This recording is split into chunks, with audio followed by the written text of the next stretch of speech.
ETF index mutual funds నేర్చుకుని stock మార్కెట్లో రాణించాలనుకుంటున్నారా? వెంటనే ఈ నెంబర్కి కాల్ చేయండి.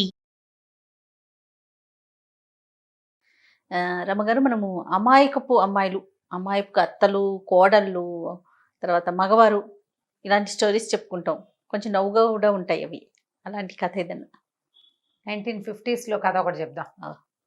పొట్టిపంతులు గారి చిట్టెమ్మ. బాగుందండి. వినడానికి రైమింగ్గా ఉంది కదా. ఒక ఊళ్ళో ఒక పంతులు గారు ఒక ఆయన ఉండేవాడు. ఆయన భార్య పేరు చిట్టెమ్మ. ఈ పంతులు గారు కొంచెం పొట్టి, పాపం పొట్టిగా ఉండేవాడు, భార్య కంటే పొట్టి. ఆయన పక్కన మరీ పొడుగ్గా కనిపిస్తున్నాను, ఆవిడ వంగి వంగి నడిచేది, ఆవిడకి గూడుని పెట్టేవి, కానీ ఆయన పొడుగ్గా కనపడేవాడు కాదు. ఆయన అసలు ఊళ్ళో అంతా పొట్టి పంతులు గారు అనేవారు. పంతులు గారు మంచివాడే. కాకపోతే ఈ చిట్టెమ్మ గారు ఒక రవ అమాయకురాలు. ఆవిడకి ఏమనిపించేది, అయ్యో మా ఆయన నాకంటే పొట్టిగా ఉన్నాడే, ఏదైనా పాతివ్రత్య మహిమతో ఈయన పొడుగ్గా చేస్తే బాగుండు అనిపించింది. వీళ్ళకి ఇంటికి దగ్గరలో ఎదురింట్లో కొంచెం పక్కగా ఇంట్లో ఐమూలగా ఉన్న ఇంట్లో ఒక దాసు గారు ఉండేవారు. దాసు గారు కథలు అవి చెప్పేవారు, పురాణ కాలక్షేపం చాలా బాగా చెప్పేవారు. ఆయన భార్యతో ఈవిడికి మంచి ఫ్రెండ్షిప్. ఏమండి వదిన గారు, పతివ్రతల కథల్లో భర్తని పొడుగు చేసిన కథలు ఉన్నాయండి ఎక్కడైనాను అని అడిగేది. అడిగితే ఆయన ఏమవుతాడు, ఇంకా ఏమవుతాడు అనేది ఆవిడ. అట ఏమో ఉండదు, అట కాదండి నాకు ఎంతో ఇది పాతివ్రత్యం, మా వారంటే నాకు చాలా గౌరవం, ఏదైనా ఒక ఉపాయం చెప్పండి అంటూ ఉండేది. ఇలా రోజులు గడిచేవి. ఈవిడికి చాలా బాధగా ఉండేది, భర్త పొట్టిగా ఉన్నాడు, ఆయన పొడుగ్గా చేయాలి ఎలాగైనా. అయితే ఆయన ఆ కథలు ఈ కథలు ఏ కథలైనా వినంగానే పాతివ్రత్యంతో అన్నం మానేసి, కూర మానేసి, పప్పు మానేసి అయినా ఆయన్ని పెంచుదామని చూసేది. మానేయడం మిగిలేదు, కానీ ఆయన అలాగే ఉండేవాడు. ఒకనాడు ఏమైందట, వెళ్ళి వాళ్ళ ఇంట్లో కూర్చున్నప్పుడు మా వారు ఎలాగైనా పొడుగవ్వాలి, ఏదో ఒకటి ఉపాయం అని మాట్లాడుకున్నారు. మాట్లాడితే ఆవిడేమందంటే, ఏమది ఇంత వయసు వచ్చాక పొడుగవరే అమ్మాయి, అయితే మా వాడు ఆ మధ్య 2 రింగులు తెచ్చాడు, ఏమిటంటే దూలానికి వేళ్లాడేసాడు, అవి పుచ్చుకుని వేళ్లాడితేట పొడుగవుతారేవు మా పిల్లాడు చెప్పాడు, మరి మీ ఆయన కూడా అట్లా అవుతాడేమో ప్రయత్నం చేయమని. సరే ఈవిడేం చేసింది, రింగులు ఎక్కడి నుంచి వస్తాయి, మనం ఇప్పుడు ఎట్లా వేళ్లాడరు పిల్లలు స్కిప్పింగ్ చేస్తే పొడుగవుతారు, ఏదైనా బస్కీలు తీస్తే పొడుగవుతారు, పుచ్చుకుని వేళ్లాడండి మనం కూడా చెప్తాం, వేళ్ల మీద పొడుగ్గా సాగి నుంచుంటే క్రమంగా పొడుగవుతారు. కాకపోతే ఇట్లా 30, 40 వచ్చిన వాళ్ళు ఎట్లా అవుతారు? ఈవిడేమనుకుంది, మన దగ్గర రింగులు లేవు, ఇప్పుడు రింగులు ఎక్కడి నుంచి వస్తాయి, అందుకని ఏమనుకుంది, ఓ పంచేద్దాం, పైన ఉన్న దూలం ఉంది కదా, దూలానికి ఒక తాడు గనక వేస్తే ఆ తాడు పుచ్చుకుని వేళ్లాడమంటే సరి భర్తని.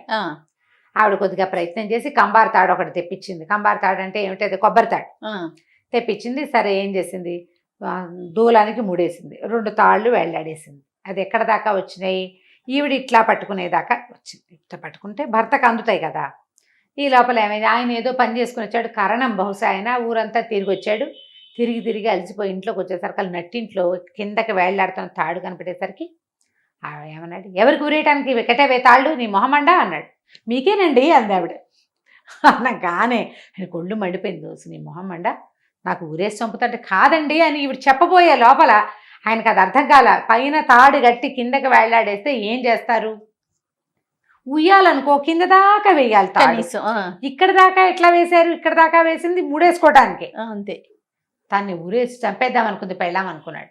అక్కడి నుంచి మూలన బడి తీసి చెడామడా కొట్టేసాడు. అవండి ఇట్లాంటి పనులు చేస్తావా నువ్వు, మొగుడిని చంపేద్దామని చూస్తున్నావుటే, తాడు సిద్ధంగా పెట్టావు, ఏ రాత్రి నా పీకేసి ఊరేసేద్దామనే కదా. ఆవిడ పాపం అర్థమయ్యేలాగా చెప్దామని చూసింది, తన పాతివ్రత్యం ఆయనకు అర్థం కావట్లేదని ఆవిడ బాధపడింది. చివరికి కుదరల, తాడు కూడా తీసేసి అవతల పారేసాడు. చాలా బాధేసింది ఇవిడికి, అయ్యో ఇదేదో ట్రై చేసాం అవ్వలేదని. మళ్ళీ పురాణ కాలక్షేపం వినేది. ఈ పురాణాల్లో వింటే ఏం కనపడేది, ఒకరోజు విన్నది, సావిత్రి సత్యవంతుడి కోసం యమధర్మరాజు వెనకాల నడుచుకుంటూ వెళ్ళిపోయింది. యముడు వెనకాల వెళ్ళి మొగుడిని తెచ్చేసుకుంది ఒక ఆవిడ. ఇంకొక ఆవిడ మొగుడిని బొట్లో పెట్టుకుని ఎక్కడికో తీసుకెళ్ళింది. పెదవది పొడుగు చేయలేను నేను, నాకు మాత్రం పాతివ్రత్యం ఏం తక్కువ, పతివ్రతల కోవకు చెందిన వంశం మాది అసలే. ఆవిడకి చాలా కష్టంగా ఉంది. సరే ఓ రోజు పోయి ఆ దాసు గారి ఇంట్లో కూర్చుంది.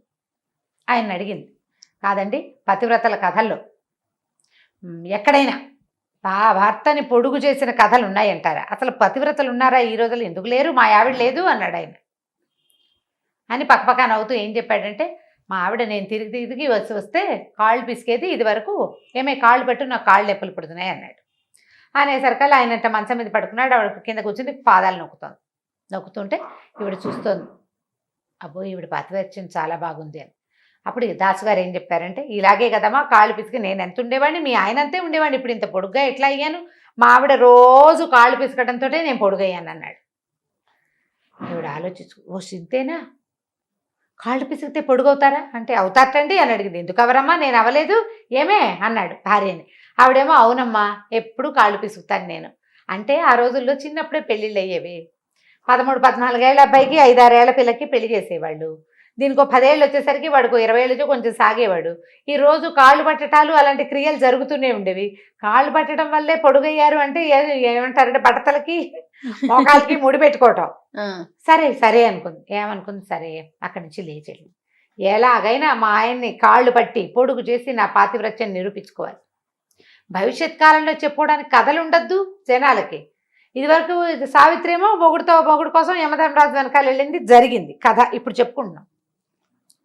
ఆవిడెవరో అసలు దేవతలతోటి పోరాడి మొగుడిని యంగుగా చేసుకుంది, అదో కథ ఇవాళ చెప్పుకుంటాం.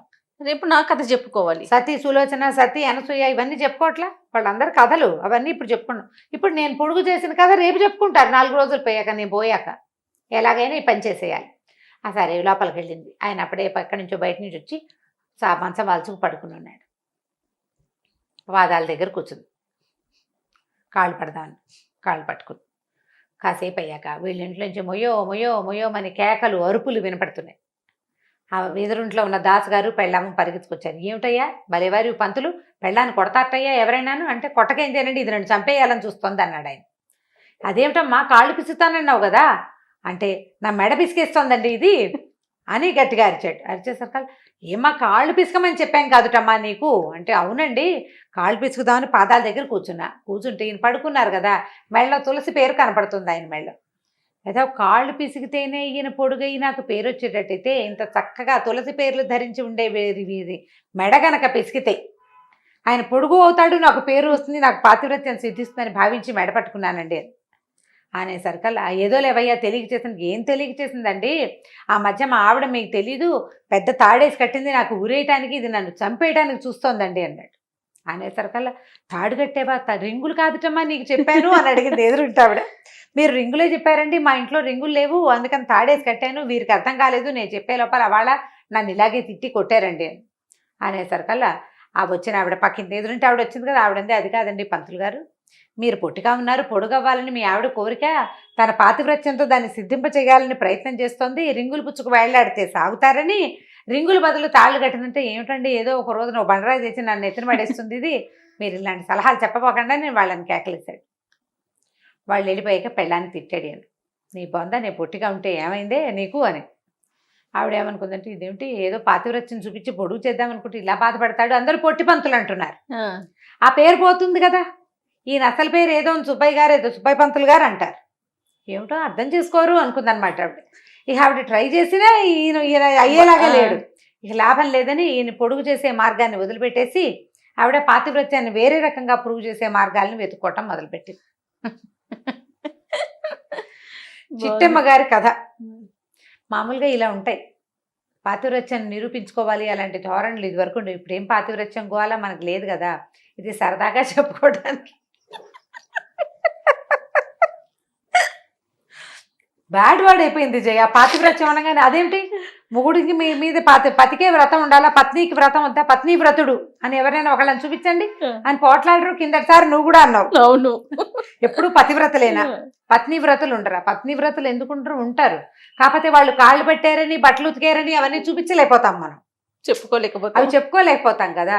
ఏదో ఇలాంటి సరదా కథలు చెప్పుకుంటాం అంతే, అమాయకురాళ్ళైన ఆడవాళ్ళ సంగతులు చెప్పుకుంటూ ఉంటాం మనం. బాగుందండి, చాలా బాగుంది రమ్మగారు. పొట్టి పంతులు గారి చిట్టమ్మ కథ సూపర్. రైట్ రమ్మగారు, నమస్తే అండి. నమస్తే.